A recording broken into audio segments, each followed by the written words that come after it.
ఎందుకు గాంధీ భవన్ ఎదుట బైఠాయించారు, నిరసన కార్యక్రమం తెలుపుతున్నారు? కారణం ఏంటి? స్వతంత్ర ఉద్యమానికి నాయకత్వం వహించింది.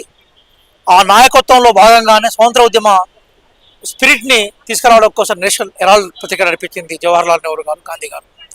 ఈరోజు భారత స్వతంత్ర ఉద్యమం యొక్క ఛాయలను మరుగుపరచడం కోసం, స్వతంత్ర ఉద్యమ స్ఫూర్తిని పూర్తిగా తొలగించడం కోసం, స్వతంత్ర ఉద్యమంతో సంబంధం లేని భారతీయ జనతా పార్టీ కుట్రాపూరితమైన కేసుల్ని ఈరోజు కాంగ్రెస్ పార్టీ మీద బనాయించే ప్రయత్నం చేస్తున్నది. అంటే మానసికంగా కాంగ్రెస్ పార్టీ నేతలను ఇబ్బంది పెట్టి, మానసికంగా హరాయి చేసి, కాంగ్రెస్ ముక్త్ భారత్ అనే స్లోగన్ తోటి కాంగ్రెస్ పార్టీని ఏదో చేయాలని వాళ్ళు భ్రమిస్తూ ఉన్నారు. మేమేమంటున్నాం అంటే, మీకు స్వతంత్ర ఉద్యమంతో సంబంధం లేదు. నేషనల్ హెరాల్డ్ పత్రిక ఎందుకు పెట్టారు, దాని స్ఫూర్తి ఏందో మీకు తెలియదు. అసలు స్వతంత్ర ఉద్యమంతో సంబంధం లేని మీకు నెహ్రూ గారి ఫ్యామిలీ కానీ గాంధీ గారి ఫ్యామిలీ గురించి కామెంట్ చేసే హక్కే మీకు లేదు.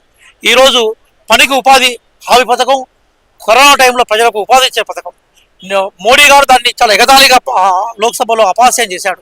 కానీ కరోనా సమయంలో అదే ప్రజలకి బతుకులు ఇచ్చింది.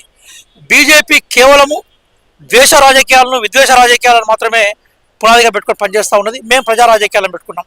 త్వరలోనే మీకు ఓట్ షోర్ గద్దే చూడని నినాదం, ఈవీఎంలకు సంబంధించిన ఇష్యూస్ మీద రాహుల్ గాంధీ గారు చాలా విషయాలను బయటపెట్టారు. మరిన్ని విషయాలను కూడా బయటపెట్టే ప్రయత్నం చేస్తున్నారు.